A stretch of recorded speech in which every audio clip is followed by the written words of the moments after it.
90களில் தமிழ் சினிமாவின் சென்சேஷனல் ஜோடி பிரசாந்த் தேவயானி. தேவயானியின் இளைய மகள் பிரியங்கா ராஜகுமாரன் இப்போ தமிழ் சினிமாவில் ஹீரோயினாக என்ட்ரி கொடுக்கிறார். நடிகை தேவயானியின் இளைய மகள் பிரியங்கா டாப் ஸ்டார் பிரசாந்தின் ரஞ்சன் படத்தில் ஹீரோயினாக அறிமுகமாகிறார். பிரசாந்தின் 53வது பிறந்தநாள் விழாவில் இந்த அதிகாரப்பூர்வ அறிவிப்பை வெளியிட்டாங்க. இந்த விழாவில் தேவயானி உட்பட பல சினிமா பிரபலங்களும் கலந்து கொண்டு பிரியங்காவை வாழ்த்தி அறிமுகம் செஞ்சு வச்சாங்க.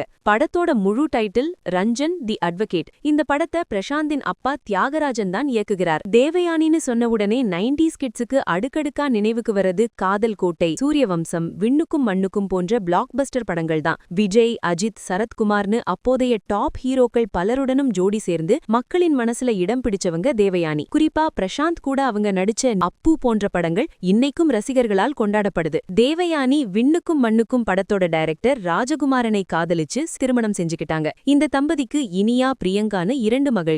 இதுல மூத்த மகள் இனியா ஒரு பாடகி. அவர் ஒரு தனியார் தொலைக்காட்சி பாடல் நிகழ்ச்சியில் கலந்துகிட்டு தன் பாடும் திறமையால் பலருடைய பாராட்டையும் பெற்றார். இளைய மகள் பிரியங்கா தான் இப்போ நடிகையாக அறிமுகமாகிறார். சுமார் 18 வயதாகும் பிரியங்கா தற்போது கல்லூரியில் 1ஆம் ஆண்டு படிச்சுட்டு வராங்க. படிப்போட சேர்த்து இப்போ நடிப்பு பயணத்தையும் தொடங்கியிருக்காங்க. இன்ஸ்டாகிராம் மாதிரியான சோஷியல் மீடியாவில் ஆக்டிவா இருக்கிற பிரியங்காவின் போட்டோஷூட் புகைப்படங்கள் அவர் சினிமாவுக்கு வர்றதுக்கு முன்னாடியே ரசிகர்கள் மத்தியில் நல்ல ரீச் ஆகியிருக்கு. ரஞ்சன் திரைப்படம் தெலுங்கில் பிரம்மாண்ட வெற்றி பெற்ற court state vs a nobody என்ற படத்தின் அதிகாரப்பூர்வ தமிழ் ரீமேக் தான். தெலுங்கில் ரொம்பவே குறைஞ்ச பட்ஜெட்ல தயாராகி வசூல் ரீதியாகவும் விமர்சன ரீதியாகவும் மிகப்பெரிய வரவேற்பை பெற்ற படம் இது. சட்டம், நீதிமன்றம், சமூக நீதினு சீரியஸான விஷயங்களை மையமா வைச்ச ஒரு கோர்ட் டிராமா. குறிப்பா போக்சோ சட்டத்தின் சிக்கல்களையும் செல்வாக்கு உள்ளவங்க எப்படி சட்டத்தை வளைக்கிறாங்க என்பதையும் ஆழமா பேசியிருந்தது. இதன் தமிழ் ரீமேக்கில் தெலுங்கில் ஸ்ரீதேவி நடிச்ச ஜாபிலி என்ற கதாபாத்திரத்தில்தான் பிரியங்கா நடிக்கிறார். அது மட்டும் இல்லாம இந்த படத்தில் தயாரிப்பாளர் கதிரேசனின் மகன் ஹரியும் ஒரு முக்கிய கதாபாத்திரத்தில் அறிமுகமாகிறார்.